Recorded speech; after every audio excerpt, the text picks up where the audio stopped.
Edgar Allan Poe, The Pit and the Pendulum. Here an unholy mob of torturers with an insatiable thirst for innocent blood once fed their long frenzy. Now our homeland is safe, the funeral cave destroyed, and life and health appear where dreadful death once was.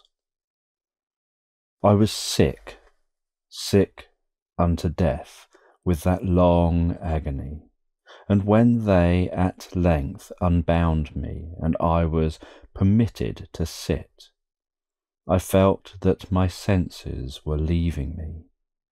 The sentence, the dread sentence of death, was the last of distinct accentuation which reached my ears. After that, the sound of the inquisitorial voices seemed merged in one dreamy, indeterminate hum. It conveyed to my soul the idea of revolution, perhaps from its association in fancy with the burr of a mill wheel. This only for a brief period, for presently I heard no more. Yet for a while I saw, but with how terrible an exaggeration, I saw the lips of the black-robed judges. They appeared to me white, whiter than the sheet upon which I trace these words, and thin even to grotesqueness, thin with the intensity of their expression, of firmness, of immovable resolution, of stern contempt of human torture. I saw that the decrees of what to me was fate were still issuing from those lips. I saw them writhe with a deadly locution. I saw them fashion the syllables of my name, and I shuddered because no sound succeeded. I saw, too, for a few moments of delirious horror, the soft and nearly imperceptible waving of the sable draperies which enwrapped the walls of the apartment. And then my vision fell upon the 7 tall candles upon the table. At first they wore the aspect of charity, and seemed white, slender angels who would save me, but then, all at once, there came a most deadly nausea over my spirit, and I felt every fibre in my frame thrill as if I had touched the wire of a galvanic battery, while the angel forms became meaningless spectres with heads of flame, and I saw that from them there would be no help. And then there stole into my fancy, like a rich musical note, the thought of what sweet rest there must be in the grave. The thought came gently and stealthily, and it seemed long before it attained full appreciation. But just as my spirit came at length properly to feel and entertain it, the figures of the judges vanished. As if magically from before me, the tall candles sank into nothingness. Their flames went out utterly. The blackness of darkness supervened. All sensations appeared swallowed up in a mad, rushing descent, as of the soul into Hades. Then silence and stillness, and night were the universe. I had swooned, but still will not say that all of consciousness was lost. What of it there remained I will not attempt to define or even to describe, yet all was not lost. In the deepest slumber, no. In delirium, no. In a swoon, no. In death, no. Even in the grave, all is not lost, else there is no immortality for man. Arousing from the most profound of slumbers, we break the gossamer web of some dream, yet in a second afterward, so frail may that web have been, we remember not that we have dreamed. In the return to life from the swoon, there are two stages. First, that of the sense of mental or spiritual. Secondly, that of the sense of physical existence. It seems probable that if, upon reaching the second stage, we could recall the impressions of the first, we should find these impressions eloquent in memories of the gulf beyond. And that gulf is what? How at least shall we distinguish its shadows from those of the tomb? But if the impressions of what I have termed the first stage are not, at will, recalled, yet, after long interval, do they not come unbidden, while we marvel whence they come?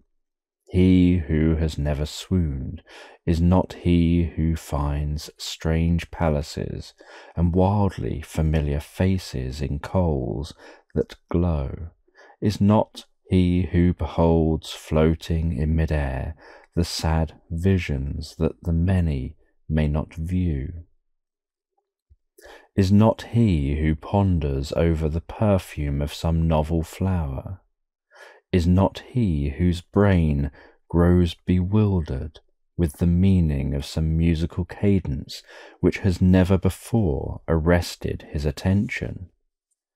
Amid frequent and thoughtful endeavours to remember, amid earnest struggles to regather some token of the state of seeming nothingness into which my soul has lapsed, there have been moments when I have dreamed of success.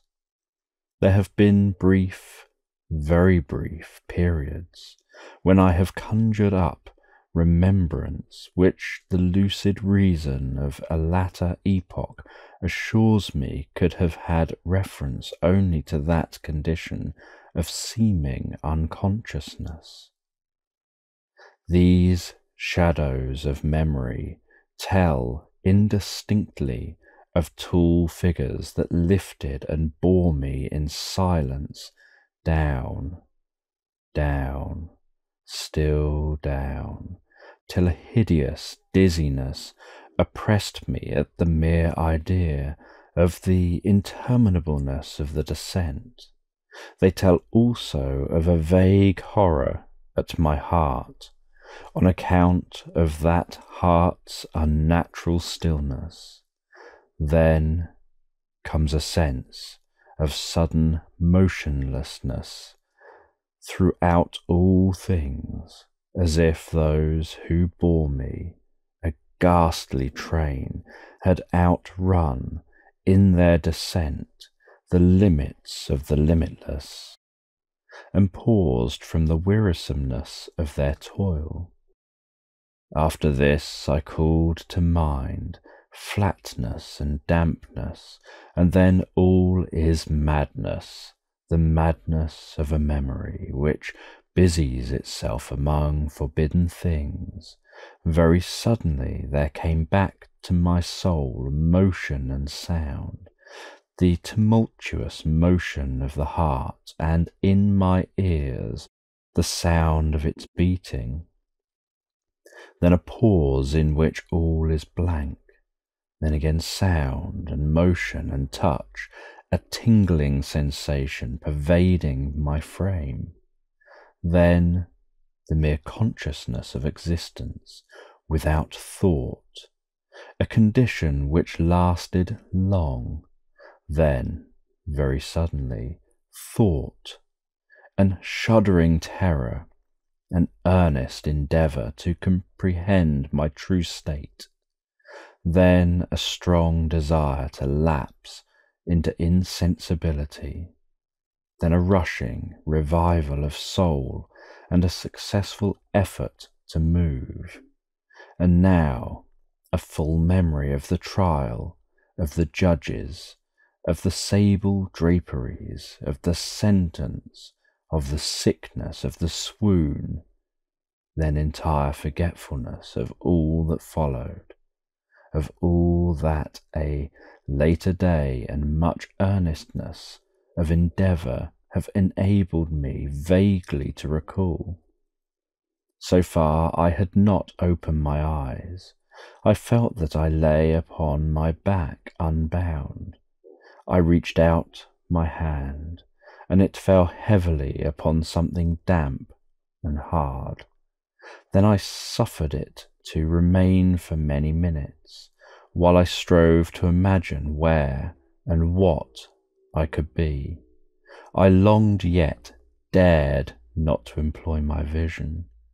I dreaded the first glance at objects around me.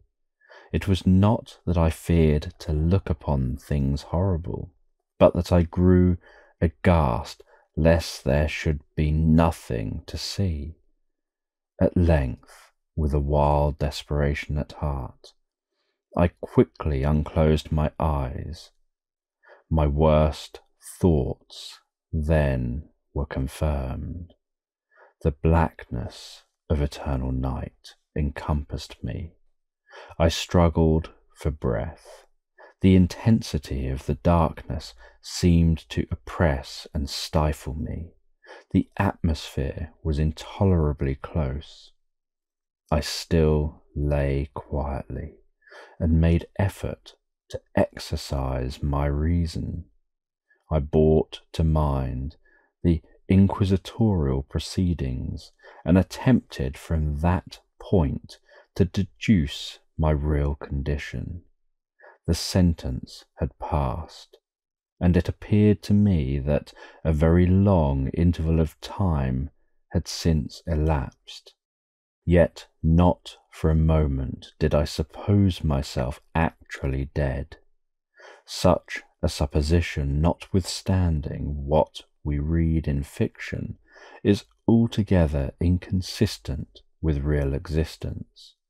But where and in what state was I? The condemned to death, I knew, perished usually at the auto da fe, and one of these had been held on the very night of the day of my trial. Had I been remanded to my dungeon to await the next sacrifice, which would not take place for many months? This I at once saw could not be. Victims had been in immediate demand. Moreover, my dungeon, as well as all the condemned cells at Toledo, had stone floors, and light was not altogether excluded. A fearful idea now suddenly drove the blood in torrents upon my heart, and for a brief period I once more relapsed into insensibility. Upon recovering, I at once started to my feet, trembling convulsively in every fibre. I thrust my arms wildly above and around me in all directions. I felt nothing, yet dreaded to move a step, lest I should be impeded by the walls of a tomb. Perspiration burst from every pore and stood in cold beads upon my forehead. The agony of suspense grew at length intolerable, and I cautiously moved forward with my arms extended, and my eyes straining from their sockets in the hope of catching some faint ray of light. I proceeded for many paces, but still all was blackness and vacancy. I breathed more freely. It seemed evident that mine was not, at least, the most hideous of fates. And now, as I still continued to step cautiously onward, there came thronging upon my recollection 1,000 vague rumours of the horrors of Toledo. Of the dungeons there had been strange things narrated, fables I had always deemed them, but yet strange, and too ghastly to repeat save in a whisper. Was I left to perish of starvation in this subterranean world of darkness? Or what fate, perhaps even more fearful, awaited me? That the result would be death, and a death of more than customary bitterness, I knew too well the character of my judges to doubt. The mode and the hour were all that occupied or distracted me. My outstretched hands at length encountered some solid obstruction. It was a wall seemingly of stone masonry, very smooth, slimy, and cold. I followed it up, stepping with all the careful distrust with which certain antique narratives have inspired me. This process, however, afforded me no means of ascertaining the dimensions of my dungeon, as I might make its circuit, and return to the point whence I set out, without being aware of the fact so perfectly uniform seemed the wall. I therefore sought the knife which had been in my pocket. When led into the inquisitorial chamber, but it was gone. My clothes had been exchanged for a wrapper of coarse serge. I had thought of forcing the blade in some miniature crevice of the masonry, so as to identify my point of departure. The difficulty, nevertheless, was but trivial, although, in the disorder of my fancy, it seemed, at first, insuperable. I tore a part of the hem from my robe, and placed the fragment at full length, and at right angles to the wall. In groping my way round the prison, I could not fail to encounter this rag upon completing the circuit. So at least, I thought, but I had not counted upon the extent of the dungeon, or upon my own weakness. The ground was moist and slippery. I staggered onward for some time, when I stumbled and fell. My excessive fatigue induced me to remain prostrate, and sleep soon overtook me as I lay. Upon awakening and stretching forth an arm, I found beside me a loaf and a pitcher with water. I was too much exhausted to reflect upon this circumstance, but ate and drank with avidity. Shortly afterwards I resumed my tour around the prison, and with much toil came at last upon the fragment of the serge. Up to the period when I fell, I had counted 52 paces, and upon resuming my walk, I had counted 48 more. When I arrived at the rag, there were in all then 100 paces, and, admitting 2 paces to the yard, I presumed the dungeon to be 50 yards in circuit. I had met, however, with many angles in the walls, and thus I could form no guess at the shape of the vault, for vault I could not help supposing it to be. I had little object, certainly no hope, in these researches, but a vague curiosity prompted me to continue them. Quitting the wall, I resolved to cross the area of the enclosure. At first I proceeded with extreme caution, for the floor, although seemingly of solid material, was treacherous with slime. At length, however, I took courage and did not hesitate to step firmly, endeavouring to cross in as direct a line as possible. I had advanced some 10 or 12 paces in this manner when the remnant of the torn hem of my robe became entangled between my legs. I stepped on it and fell violently on my face. In the confusion attending my fall, I did not immediately apprehend a somewhat startling circumstance which yet, in a few seconds afterwards, and while I still lay prostrate, arrested my attention. It was this: my chin rested upon the floor of the prison, but my lips and the upper portion of my head, although seemingly at a less elevation than the chin, touched nothing. At the same time, my forehead seemed bathed in a clammy vapour, and the peculiar smell of decayed fungus arose to my nostrils. I put forward my arm and shuddered to find that I had fallen at the very brink of a circular pit, whose extent, of course, I had no means of ascertaining at the moment. Groping about the masonry just below the margin, I succeeded in dislodging a small fragment and let it fall into the abyss.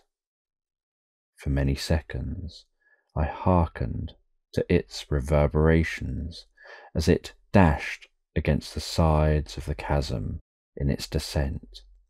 At length there was a sullen plunge into water, succeeded by loud echoes.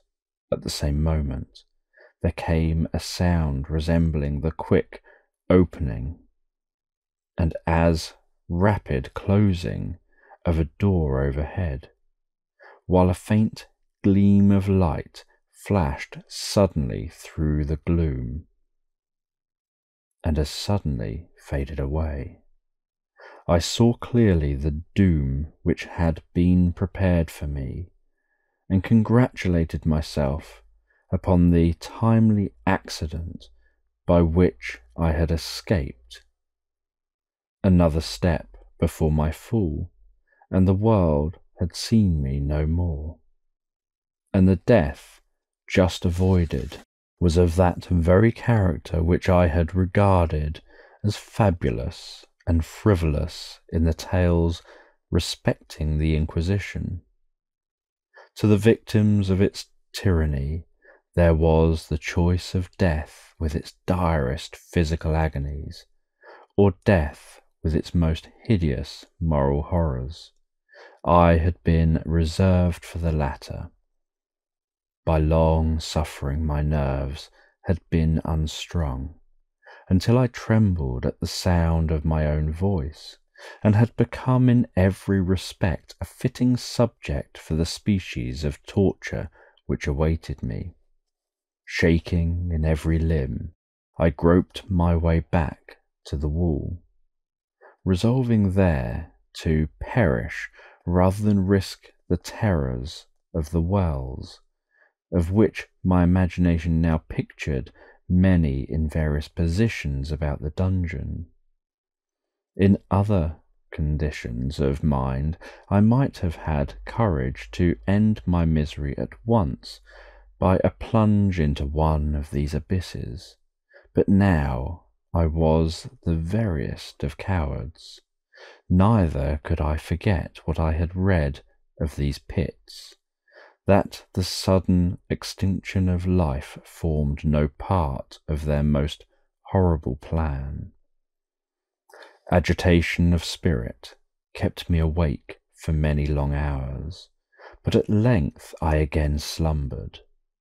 Upon arousing, I found my side. As before, a loaf and a pitcher of water.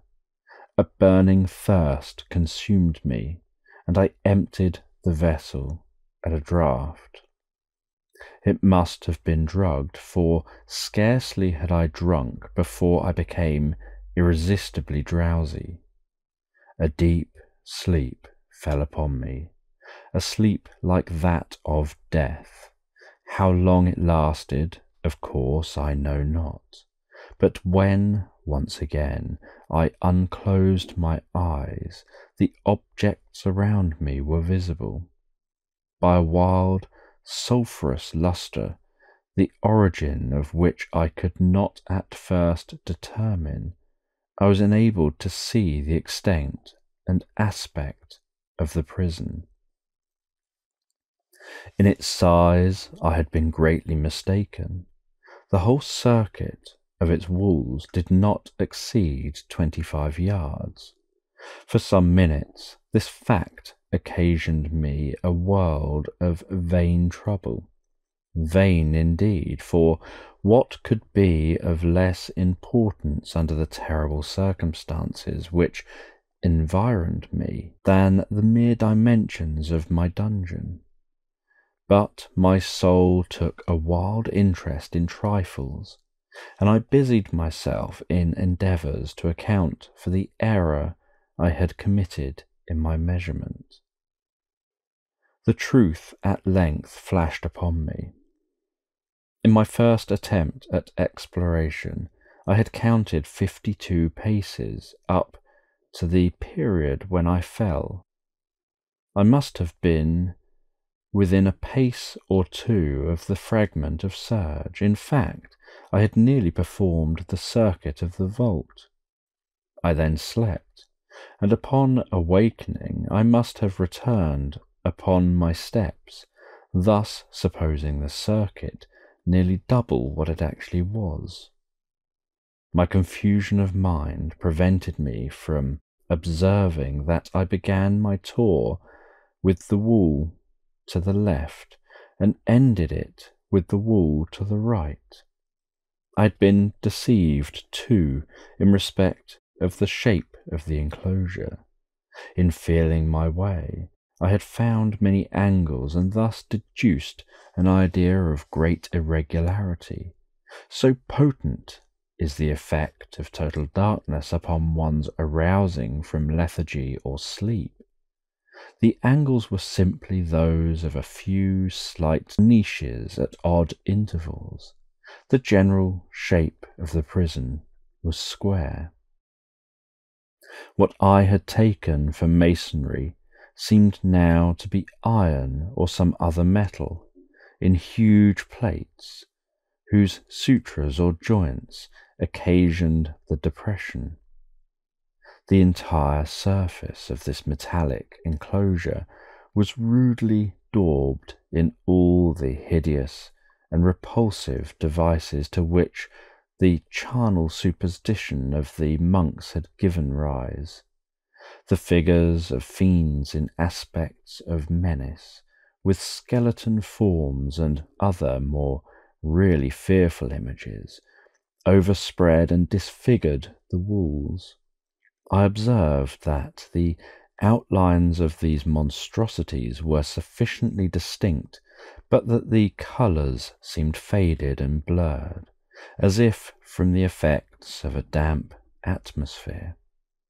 I now noticed the floor too, which was of stone. In the centre yawned the circular pit from whose jaws I had escaped, but it was the only one in the dungeon.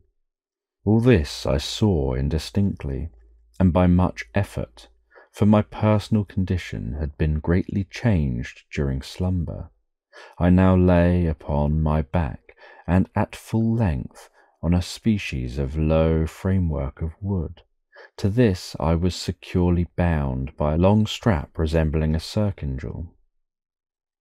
It passed in many convolutions about my limbs and body, leaving at liberty only my head and my left arm to such extent that I could, by dint of much exertion, supply myself with food from an earthen dish which lay by my side on the floor. I saw to my horror that the picture had been removed. I say to my horror, for I was consumed with intolerable thirst. This thirst, it appeared to be the design of my persecutors to stimulate, for the food in the dish was meat pungently seasoned. Looking upward, I surveyed the ceiling of my prison. It was some 30 or 40 feet overhead, and constructed much as the side walls. In one of its panels, a very singular figure riveted my whole attention. It was the painted figure of Time, as he is commonly represented, save that in lieu of a scythe he held what at a casual glance I supposed to be the pictured image of a huge pendulum, such as we see on antique clocks. There was something, however, in the appearance of this machine which caused me to regard it more attentively, while I gazed directly upward at it, for its position was immediately over my own. I fancied that I saw it in motion. In an instant afterward, the fancy was confirmed. Its sweep was brief and, of course, slow. I watched it for some minutes, somewhat in fear, but more in wonder. Wearied at length with observing its dull movement, I turned my eyes upon the other objects in the cell. A slight noise attracted my notice, and looking to the floor, I saw several enormous rats traversing it.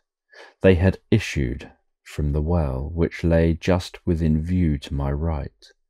Even then, while I gazed, they came up in tropes, hurriedly with ravenous eyes, allured by the scent of the meat.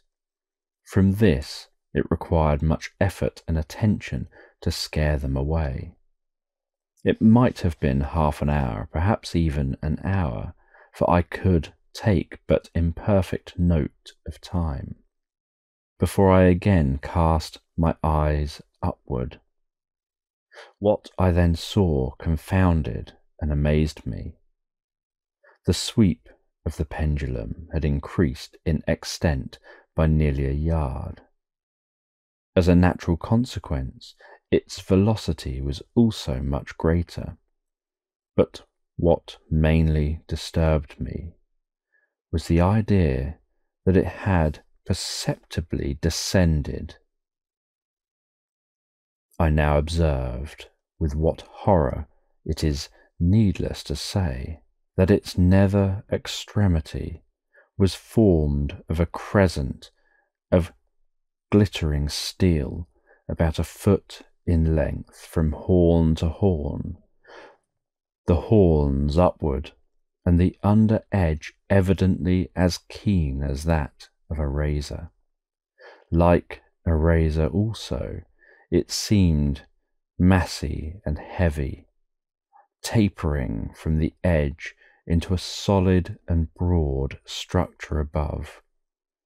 It was appended to a weighty rod of brass, and the whole hissed as it swung through the air. I could no longer doubt the doom prepared for me by monkish ingenuity in torture. My cognizance of the pit had become known to the inquisitional agents. The pit, whose horrors had been destined for so bold a recusant as myself, the pit typical of hell and regarded by rumours as the ultima thule of all their punishments. The plunge into this pit I had avoided by the merest of accidents, and I knew that surprise or entrapment into torment formed an important portion of all the grotesqueries of these dungeon deaths. Having failed to fall, it was no part of the demon plan to hurl me into the abyss, and thus, there being no alternative, a different and a milder destruction awaited me. Milder, I half smiled in my agony as I thought of such application of such a term. What boots it to tell? What boots it to tell of the long, long hours of horror, more than mortal, during which I counted the rushing oscillations of the steel, inch by inch, line by line, with a descent only appreciable at intervals that seemed ages. Down and still down it came. Days passed. It might have been that many days passed ere it swept so closely over me as to fan me with its acrid breath. The odour of the sharp steel forced itself into my nostrils. I prayed, I wearied heaven with my prayer for its more speedy descent. I grew frantically mad and struggled to force myself upward against the sweep of the fearful scimitar, and then I fell suddenly calm and lay smiling at the glittering death as a child at some rare bauble. There was another interval of utter insensibility. It was brief, for upon again lapsing into life, there had been no perceptible descent in the pendulum. But it might have been long, for I knew there were demons who took note of my swoon and who could have arrested the vibration at pleasure. Upon my recovery, too, I felt very, inexpressibly sick and weak, as if through long inanition, even amid the agonies of that period of human nature craved food. With painful effort I outstretched my left arm as far as my bonds permitted, and took possession of the small remnant which had been spared me by the rats. As I put a portion of it within my lips, there rushed to my mind a half-formed thought of joy, of hope. Yet what business had I with hope? It was, as I say, a half-formed thought. Man has many such which are never completed. I felt that it was of joy, of hope, but I felt also that it had perished in its formation. In vain I struggled to perfect, to regain it. Long suffering had nearly annihilated all my ordinary powers of mind. I was an imbecile, an idiot. The vibration of the pendulum was at right angles to my length. I saw that the crescent was designed to cross the region of my heart. It would fray the serge of my robe. It would return and repeat its operation again and again, notwithstanding its terrifically wide sweep, some 30 feet or more, and the hissing vigour of its descent, sufficient to sunder these very walls of iron. Still the fraying of my robe would be all that for several minutes it would accomplish, and at this thought I paused. I dare not go further than this reflection. I dwelt upon it with a pertinacity of attention, as if in so dwelling I could arrest here the descent of the steel. I forced myself to ponder upon the sound of the crescent as it should pass across the garment, upon the peculiar thrilling sensation which the friction of cloth produces on the nerves. I pondered upon all the frivolity until my teeth were on edge. Down, steadily down it crept. I took a frenzied pleasure in contrasting its downward with its lateral velocity, to the right, to the left, far and wide, with the shriek of a damned spirit, to my heart, with the stealthy pace of the tiger. I alternately laughed and howled as the one or the other idea grew predominant. Down, certainly, relentlessly down. It vibrated within 3 inches of my bosom. I struggled violently, furiously, to free my left arm. This was free only from the elbow to the hand.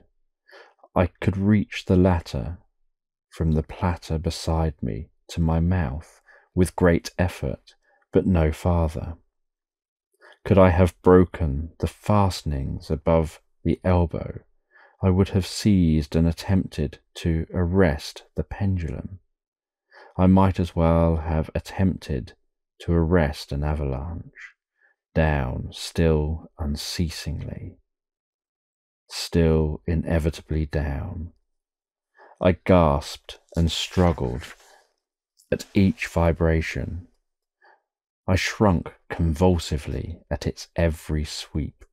My eyes followed it outwards or upwards whirls with the eagerness of the most unmeaning despair. They closed themselves spasmodically at the descent. Although death would have been a relief, oh, how unspeakable! Still I quivered in every nerve to think how slight a sinking of the machinery would precipitate that keen, glistening axe upon my bosom. It was hope that prompted the nerve to quiver, the frame to shrink. It was hope, the hope that triumphs on the rack, that whispers to the death condemned, even in the dungeons of the Inquisition. I saw that some 10 or 12 vibrations would bring the steel in actual contact with my robe. And with this observation, there suddenly came over my spirit all the keen, collected calmness of despair. For the first time during many hours, or perhaps days, I thought. It now occurred to me that the bandage which enveloped me was unique. I was tied by no separate cord. The first stroke of the razor-like crescent athwart any portion of the band would so detach it that it might be unwound from my person by means of my left hand. But how fearful, in that case, the proximity of the steel, the result of the slightest struggle, how deadly! Was it likely, moreover, that the minions of this torturer had not foreseen and provided for this possibility?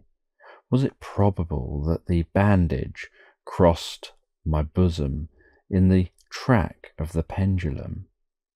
Dreading to find my faint and, as it seemed, my last hope frustrated, I so far elevated my head as to obtain a distinct view of my breast. The surcingle enveloped my limbs and body close in all directions, save in the path of the destroying crescent. Scarcely had I dropped my head back into its original position when there flashed upon my mind what I cannot better describe than as the unformed half of the idea of deliverance to which I had previously alluded, and of which a moiety only floated indeterminately through my brain when I raised food to my burning lips. The whole thought was now present, feeble, scarcely sane, scarcely definite, but still entire. I proceeded at once, with the nervous energy of despair, to attempt its execution. For many hours, the immediate vicinity of the low framework upon which I lay had been literally swathed with rats. They were wild, bold, ravenous. Their red eyes glared upon me as if they waited but for motionlessness on my part to make me their prey. To what food, I thought, have they been accustomed in this well? They devoured, in spite of all my efforts to prevent them, all but a small remnant of the contents of my dish. I had fallen into an habitual seesaw or wave of the hand about the platter, and at length the unconscious uniformity of the movement deprived it of effort. In their voracity, the vermins frequently fastened their sharp fangs in my fingers. With the particles of the oily and spicy viand which now remained, I thoroughly rubbed the bandages wherever I could reach it. Then, raising my hand from the floor, I lay breathlessly still. At first, the ravenous animals were startled and terrified at the change, at the cessation of movement. They shrank alarmedly back. Many sought the well, but this was only for a moment. I had not counted in vain upon their voracity. Observing that I remained without motion, one or two of the boldest leaped upon the framework and smelt at the circingle. This seemed the signal for a general rush. Forth from the well they hurried in fresh tropes. They clung to the wood, they overran it, and leaped in hundreds upon my person. The measured movement of the pendulum disturbed them not at all. Avoiding its strokes, they busied themselves with the anointed bandage. They pressed, they swarmed upon me in ever-accumulating heaps. They writhed upon my throat. Their cold lips sought my own. I was half stifled by their thronging pressure, disgust for which the world has no name, swelled my bosom, and chilled with a heavy clamminess my heart. Yet 1 minute, and I felt that the struggle would be over. Plainly I perceived the loosening of the bandage. I knew that in more than one place it must be already severed. With a more than human resolution, I lay still. Nor had I erred in my calculations, nor had I endured in vain. I at length felt that I was free. The circingle hung in ribbons from my body, but the stroke of the pendulum already pressed upon my bosom. It had divided the serge of the robe. It had cut through the linen beneath. Twice again it swung, and a sharp sense of pain shot through every nerve. But the moment of escape had arrived.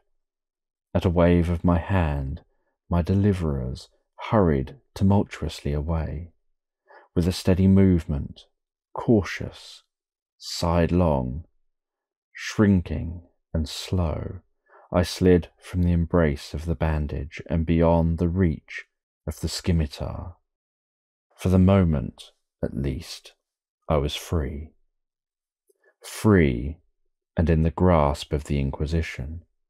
I had scarcely stepped from my wooden bed of horror upon the stone floor of the prison when the motion of the hellish machine ceased, and I beheld it drawn up by some invisible force through the ceiling.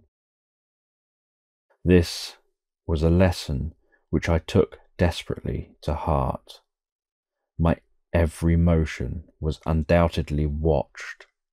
Free, I had but escaped death in one form of agony, to be delivered unto worse than death in some other. With that thought, I rolled my eyes nervously around the barriers of iron that hemmed me in. Something unusual, some change which at first I could not appreciate distinctly. It was obvious had taken place in the apartment. For many minutes of a dreamy and trembling abstraction, I busied myself in vain, unconnected conjecture. During this period, I became aware, for the first time, of the origin of the sulphurous light which illuminated the cell. It proceeded from a fissure about half an inch in width, extending entirely around the prison at the base of the walls, which thus appeared and were completely separated from the floor. I endeavoured, but of course in vain, to look through the aperture. As I arose from the attempt, the mystery of the alteration in the chamber broke at once upon my understanding. I have observed that, although the outlines of the figures upon the walls were sufficiently distinct, yet the colours seemed blurred and indefinite. These colours had now assumed, and were momentarily assuming, a startling and most intense brilliancy that gave to the spectral and fiendish portraitures an aspect that might have thrilled even firmer nerves than my own. Demon eyes of a wild and ghastly vivacity glared upon me in 1,000 directions where none had been visible before, and gleamed with the lurid lustre of fire that I could not force my imagination to regard as unreal. Unreal, even while I breathed, there came to my nostrils the breath of the vapour of heated iron. A suffocating odour pervaded the prison. A deeper glow settled each moment in the eyes that glared at my agonies. A richer tint of crimson diffused itself over the pictured horrors of blood. I panted, I gasped for breath. There could be no doubt of the design of my tormentors. O most unrelenting, O most demonic of men! I shrank from the glowing metal to the centre of the cell, amid the thought of the fiery destruction that impeded. The idea of the coolness of the well came over my soul like balm. I rushed to its deadly brink. I threw my straining vision below. The glare from the enkindled roof illuminated its inmost recesses, yet for a wild moment did my spirit refuse to comprehend the meaning of what I saw. At length it wrestled its way into my soul. It burned itself in upon my shuddering reason. Oh, for a voice to speak! Oh, horror! Oh, any horror but this. With a shriek, I rushed from the margin and buried my face in my hands, weeping bitterly. The heat rapidly increased, and once again I looked up, shuddering as with a fit of the ague. There had been a second change in the cell, and now the change was obviously in the form. As before, it was in vain that I at first endeavoured to appreciate or understand what was taking place, but not long was I left in doubt. The inquisitorial vengeance had been hurried by my twofold escape, and there was to be no more dallying with the king of terrors. The room had been square. I saw that two of its iron angles were now acute, two, consequently, obtuse. The fearful difference quickly increased with a low rumbling or moaning sound. In an instant, the apartment had shifted its form into that of a lozenge, but the alteration stopped not here. I neither hoped nor desired it to stop. I could have clasped the red walls to my bosom as a garment of eternal peace. Death, I said, any death but that of the pit. Fool might I not have known that into the pit it was the object of the burning iron to urge me. Could I resist its glow? Or if even that, could I withstand its pressure? And now, flatter and flatter grew the lozenge, with a rapidity that left me no time for contemplation. Its centre, and of course its greatest width, came just over the yawning gulf. I shrank back, but the closing walls pressed me resistlessly onward. At length, for my seared and writhing body, there was no longer an inch of foothold on the firm floor of the prison.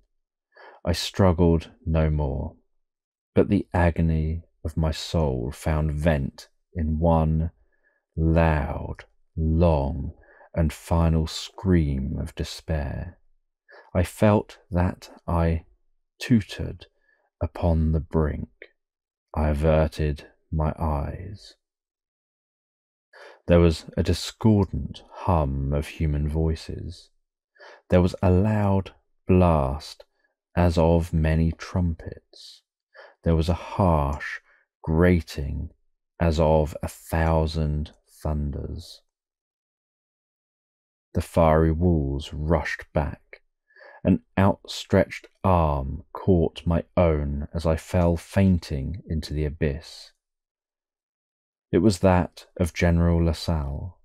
The French army had entered Toledo. The Inquisition was in the hands of its enemies.